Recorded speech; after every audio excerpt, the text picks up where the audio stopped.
বছর প্রায় শেষ, আর কটা দিনের অপেক্ষা নতুন বছর আসার জন্য। কিন্তু আমি একটু দেরিতেই ভিডিওটা আপলোড করছি, কারণ যেহেতু আমার এডিটিং একটু দেরি হয়েছে। মেয়ে এসছে হস্টেল থেকে, তো ও 24শে ডিসেম্বর এসছে।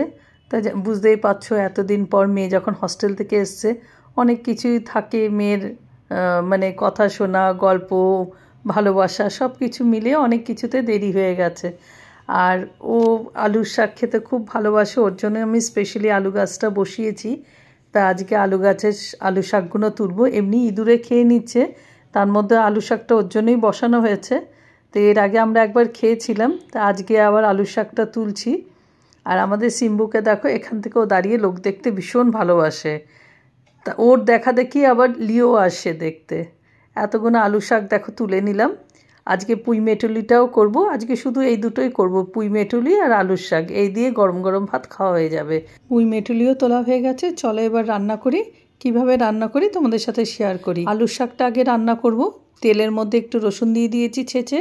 এবার আলুর শাকগুলোকে দিয়ে দিলাম নুন আর একটু হলুদ, সঙ্গে দিলাম দুটো কাঁচা লঙ্কা। নেড়ে চেড়ে দিয়ে ঢাকা দিয়ে রাখবো, তারপরে একটু ভাজা হয়ে গেলে নামিয়ে দেবো। আর এদিকে আমি পুঁই মেটুলিটাকে বসিয়ে দিয়েছি সেদ্ধ করতে, তাতে ছাড়াতে সুবিধা হয়। সরষা, কাঁচা লঙ্কা, পোস্ত আর কাজু দিয়ে একটা পেস্ট বানিয়ে নিয়েছি। একটু তেল গরম করে পুঁই মেটুলিগুলোকে দিয়ে দিলাম। নুন আর হলুদ দিয়ে একটু ভেজে কিছুক্ষণ ঢাকা দিয়ে রাখবো। বেটে রাখা কাজু, পোস্ত, সরষা আর কাঁচা লঙ্কার পেস্টটাকে দিয়ে দেবো। একটু চিনি দিয়ে নেড়ে ঢেকে রাখলাম। জলটা টানলে নামিয়ে দিচ্ছি। হালকা করে উপরে সর্ষের তেল দিয়ে দিয়েছি। গরম ভাতে পুঁই মেটুলি, আলুর শাক, স্যালাড দিয়ে খুব ভালো লাগে খেতে। সাম্বার বানানোর জন্য এখানে ছোলার ডাল আগে ভিজিয়ে নিয়েছি। ইডলি বানাবো। আমার আগের দিনে কিছুটা ফেনা ভাত বেঁচে গেছে, সেটাকে আমি ফ্রিজে রেখে দিয়েছিলাম। ফেনা ভাত আর এখানে সুজি, একটু নুন আর ম্যাগি মশলা সব দিয়ে মিক্সিতে পেস্ট করে নিয়েছি। আর আমাদের টমেটো চোর দেখো, এটা হচ্ছে আমাদের বাড়ির নাম্বার 1 চোর। বাজার আসলে ব্যাগ থেকে কোনো সময় বিন, টমেটো যেটা পারবে সব সময় চুরি করবে। টমেটো ওর ভীষণ পছন্দের জিনিস। টক জাতীয় যে কোনো জিনিস ওর প্রিয়, ভীষণ টক খেতে ভালোবাসে। ইডলির বাটির ওপরে আমি কাপড়টা দিয়ে দেবো, কেননা তাতে তুলতে ইডলিটাও সুবিধা হয়, আর আমাকে এক্সট্রা তেলও ইউজ করতে হবে না। 4 ভাঁজ করে নিলাম। তিকোনা শেপ দিয়ে একটুখানি দাগ দিয়ে নিচ্ছি, মাপ দিয়ে যতটা লাগবে ততটাই পুরো গোল করে আমি দাগটা দিয়ে দিচ্ছি। তাতে কি হবে, একটা গোল শেপ চলে আসবে। যেভাবে আমরা ঘাগরা বা লেহেঙ্গা বানাই সে ঠিক ওইভাবে। We all need someone to hold, a friend to light the way when the world starts to unfold. Through all the ups and downs, the highs and lows we share, we'll stick together, ride or die. Let's show we really care. Through thick and thin, you've been there by my side, a shoulder to lean on when the tears couldn't hide. You're the one who lifts me up when I'm feeling down. With you. কাপড়টা যে কেটেছি আমি ভালো করে boil করে নিয়েছি, যেহেতু আমি ব্যবহার করব খাবারের মধ্যে, তার জন্য আমি গরম জলে ভালো করে ফুটিয়ে নিয়ে ঠান্ডা জলে ধুয়ে তারপরে চিপে নিয়েছি। কাপড়গুলো ইডলির ট্রের উপরে দিয়ে দিয়েছি, মাঝখানে একটা ছিদ্র করে দিয়েছি স্ট্যান্ডটার জন্য।